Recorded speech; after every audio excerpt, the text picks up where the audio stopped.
बहुत बहुत धन्यवाद, आप सभी लोग आए। आप लोग आए तो बहुत अच्छा लगा।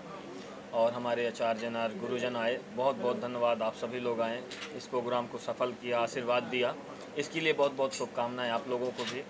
इसलिए आप लोग हैं तो हम हैं। और आप लोग आए, जन्मदिन का आशीर्वाद प्रदान किया, जैसे शैलेश भाई हैं, करण भैया हैं, रमेश गुप्ता जी हैं, दुबे जी हमारे बाजू से बैठे हुए हैं। इनका योगदान हमेशा हमारे पर रहता है। हमेशा कुछ भी बोल देते हैं, मुंबई में ये चीज़ करना है, बिल्कुल तत्पर तैयार रहते हैं, खड़े रहते हैं।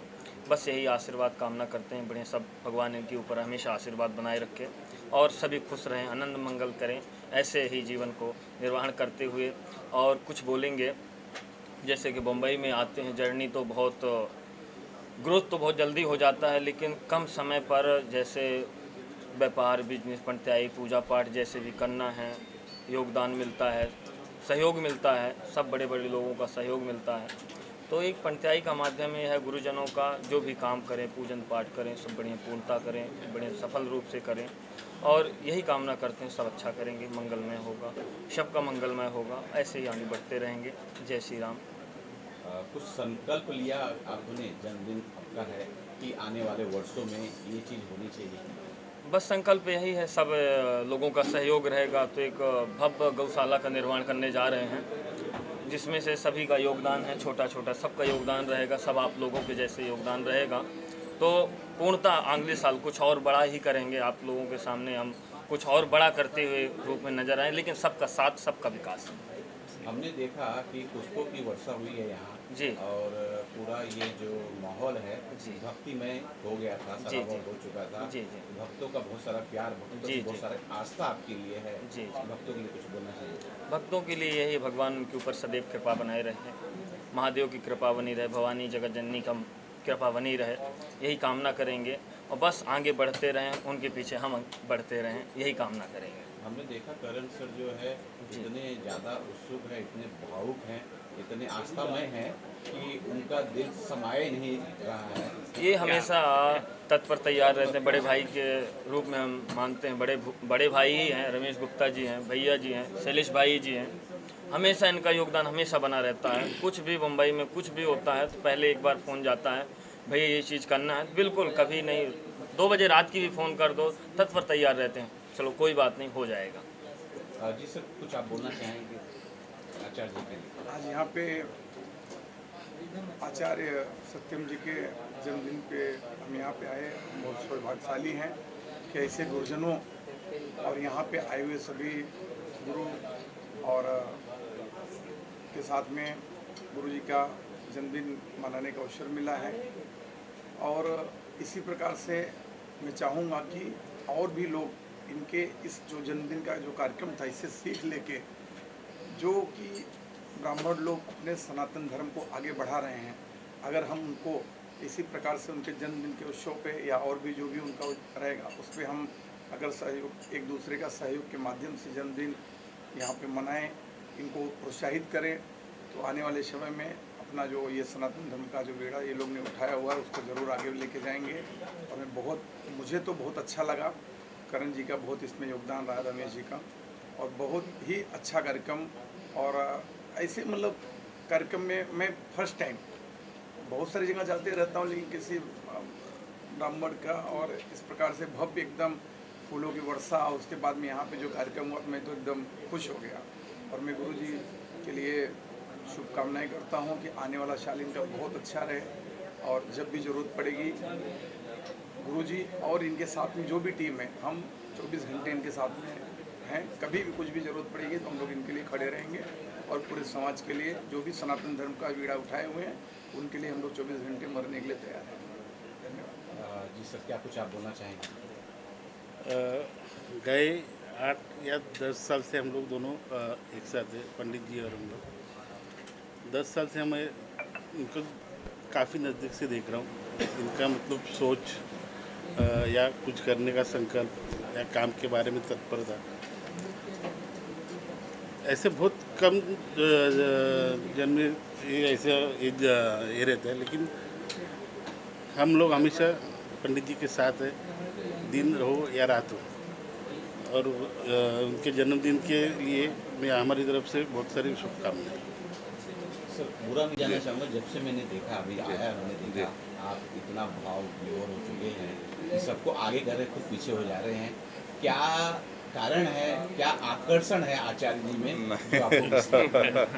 अब देखिए, बाएं से शुरू करूं तो रमेश भैया है, हम सबके बड़े भाई हैं। हम लोगों के किसी भी कार्यक्रम का मार्गदर्शन, चाहे व्यापार हो चाहे निजी क्षेत्र हो, कुछ भी हो, हम लोग भैया से पहले मार्गदर्शन लेते हैं। तो ये विचार बना कि गुरु जी का जन्मदिन है, कैसे मनाया जाए। तो भैया हैं, हमारे बड़े भाई शैलेश भाई हैं मेरे बगल में। दोनों बड़े भाइयों ने यही कहा कि आपके यहाँ एक कार्यक्रम किया जाए और इसको बढ़िया से धार्मिक रूप से किया जाए, कुछ भजन भाव हो जाए, जो भी उसमें आए वो कार्यक्रम में भाव विभोर हो जाए। तो उसी उद्देश्य से हमने इस कार्यक्रम को आज आयोजन किया, सब भाइयों के सहयोग से।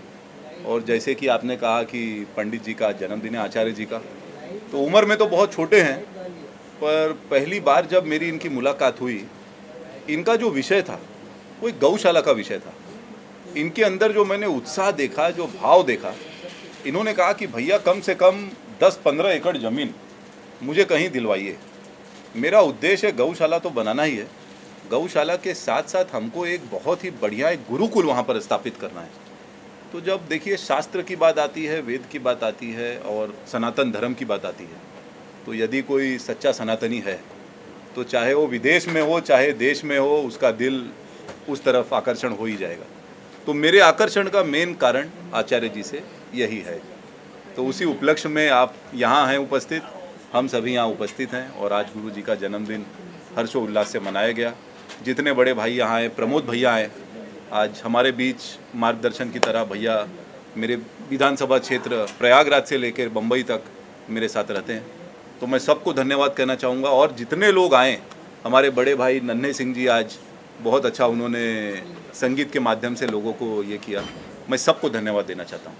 मैं आपसे ना एक चीज़ और जानना जी। चाहता हूँ, जो आपने एक उदाहरण दिया था। जी। मैं चाहता हूँ जो इसे देख रहे हैं, दर्शक देख रहे हैं, श्रोता देख रहे जी। हैं, वो भी जाने जी। कि नई पीढ़ी किस तरह से पुरानी पीढ़ी को आचरण करना चाहिए। आपने अपनी दादी का जी, दादी जी, का जी। जिक्र किया था, किस प्रकार से ब्राह्मणों की कितनी उम्र होने पर भी पैर धोना, और जरा दर्शकों एक बार वो चीज़ सुना दे तो नहीं, अब शायद देखिए- किसी का आचरण बदले और जो आने वाली पीढ़ी है जी। वो उससे कुछ सीखे। अब जन्मदिन पर लोग डिस्को जाते हैं, पब जाते हैं, यहाँ वहाँ बड़ी बड़ी पार्टी करते हैं, अलग अलग तरीके से जन्मदिन मनाते हैं।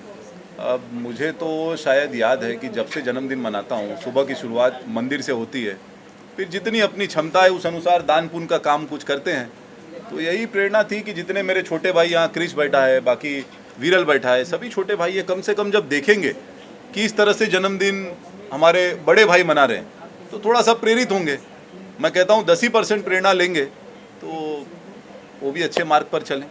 बस इसी उद्देश्य के साथ, बाकी इसमें कोई विशेष बहुत बड़ा कुछ वो नहीं है। आचार्य जी, एक मेरा सवाल ये रहेगा, गौशाला का विषय चल रहा था जी। और गौशाला का जो विषय है मैंने काफ़ी जगह देखा है। जी जी कुछ लोग दुधारू गाय रखते हैं, जी जी जो गाय दूध देने लायक नहीं जी जी उसे सड़क पर छोड़। देखिए ऐसा आपके जी यहाँ क्या जो गाय दूध नहीं देती है वो रहेंगी या दुधारू गाय? हमारा ऐसा उद्देश्य है, देखिए क्या है, गाय तो सभी लोग पालते हैं और पालने के बाद छोड़ देते हैं, जब दूध नहीं देती तो छोड़ देते हैं। हमारा ये उद्देश्य रहेगा, हमारी एक टीम बनेगी जो गायों की सेवा नहीं कर रहे हैं। गांव-गांव में गायें भटकती हैं, सड़कों में पन्नी खाती हैं और एक्सीडेंट हो जाता है। ऐसी गायों का अपन आश्रम में ला करके ट्रीटमेंट, भोजन वगैरह बढ़िया उनका व्यवस्था किया जाएगा। हमारा ये उद्देश्य है, सेवा भाव। ये नहीं है व्यवसाय करें या कोई बिजनेस करें गौशाला से, ऐसा कोई लक्ष्य हमारा नहीं है। हमारा लक्ष्य ये है जो हमारा सनातन से चला आ रहा है, गौ सेवा, देश सेवा, वही सेवा के भाव से अपन गौशाला डाल रहे हैं। ऐसा कोई कमाने का कोई बिजनेस उद्देश्य नहीं है।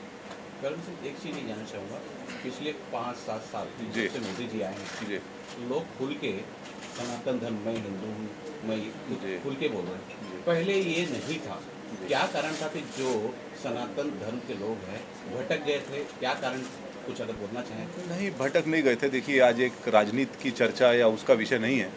आज जिस उपलक्ष्य में हम आप यहाँ पर उपस्थित हैं, अभी मंच पर ही मेरे बाएं ओर जो मेरे बड़े भाई हैं और दाईं ओर है, हो सकता है दोनों लोग अलग अलग पक्ष से, अलग अलग पार्टी से राजनीति कर रहे हों, पर आज जिस मंच पर हम सब हैं, यह मंच मैं नहीं समझता हूँ कि उस चर्चा का विषय है। और रही बात प्रधानमंत्री जी की, तो 5-7 सालों से नहीं, 2014 से ही प्रधानमंत्री जी ने देश और विदेश में हमारे देश का परचम ऊंचा लहराया है। और हम सब यही कामना करते हैं कि उनकी दीर्घायु हो और इसी तरह से देशवासियों का मार्गदर्शन और मान सम्मान बढ़ाते रहें, यही कामना करते हैं। आचार्य जी का सानिध्य कैसे आपको प्राप्त हुआ? हाँ हाँ, बहुत अच्छा क्वेश्चन किया आपने। हुआ ऐसे कि मैं थोड़ा कम समय में बोलना चाहता हूँ। मेरे एक मित्र थे राजेश जी, उनको फिल्म बनानी थी, तो महेश भट्ट के असिस्टेंट और ये अपने राजा हिंदुस्तानी के एडिटर भरत जी, ये दोनों जन ने है ना राजेश जी के पास गए। तो राजेश जी मुझे बोले, मेरे बहुत परम मित्र हैं, वो फाइनेंस करते हैं, कि ज़रा जाइए कि तमन्ना भाटिया के यहाँ पे कोई पंडित जी पूजा करता है, तो आप ज़रा जाके उनको मिलिए कि तमन्ना भाटी वाकई हमको साइन दे देगी कि नहीं। तो जब मैं इनसे मिला तो वाकई में इन्होंने मेरे को तमन्ना भाटिया के घर पे लेके गए और हम दोनों जन ऐसे बैठे थे। तो बैठने से उनके माता रानी का चौक चालू था और चौक चालू से मैं भी बोला कि अरे छोटा सा पंडित है, यहाँ पे क्या होगा, पता नहीं कहाँ लेके आ गया मुझे। तो एक जैसे हीरो की एंट्री होती है, इन्होंने कहा सिर्फ बैठिए। हम लोग कॉफ़ी पिए, तमन्ना जी अंदर रूम से आई। अब जब वो रूम से आई तब अपने रियल हीरो का रोल चालू हो गया। तो जो इन्होंने हैंडल किया उसको और जो उस समय इन्होंने चौकी लगाई, जो पूजा की, वाकई वो भ्रमित हो गई। अरे मैं बोला कि बाप रे बाप, वाकई ये इतनी कम उम्र में, मैंने पहले भी कहा, मध्य प्रदेश से आके इन्होंने जो परचम लाया है, जो हम लोग के दिलों में जगह पैदा की है। आज मेरी 55 ईयर्स उम्र है, मेरा छोटा लड़का इनकी उम्र का है, लेकिन आज भी हम लोग ऐसे दोनों जन रहते हैं। करण भैया हमारे साथ में रहते हैं, शैलेश जी का मार्गदर्शन रहता है, प्रमोद भाई का मार्गदर्शन रहता है, करण भैया और मैं इनके साथ ज़्यादा ही रहते हैं। तो इतना हमको ये फील नहीं होता है कि हमारा लड़के का उम्र का एक हमारे साथ में है। ऐसा लगता है कि बस हमारा एक साथी है, हमारे एक उम्र का, हमसे बुजुर्ग। इनकी जो बातें हैं, इनका जो मार्गदर्शन है, और वाकई हम लोग गौशाला का ऐसे ही विषय निकाले और करण भैया के पास आए। हम दोनों का पहले विषय निकला कि बोले कि अपने को घर निकालना है। इसमें क्रिश जॉइंट हुआ और बाकी भरत जी जॉइंट हुए, काफ़ी लोग जॉइंट हुए। बहुत ही भव्य रूप से हमें करना है। अभी हम लोग बस शुरुआत ही करेंगे और बस माता रानी का आशीर्वाद हो, प्रभु रामचंद्र का आशीर्वाद हो, सब अच्छा हो जाएगा। धन्यवाद।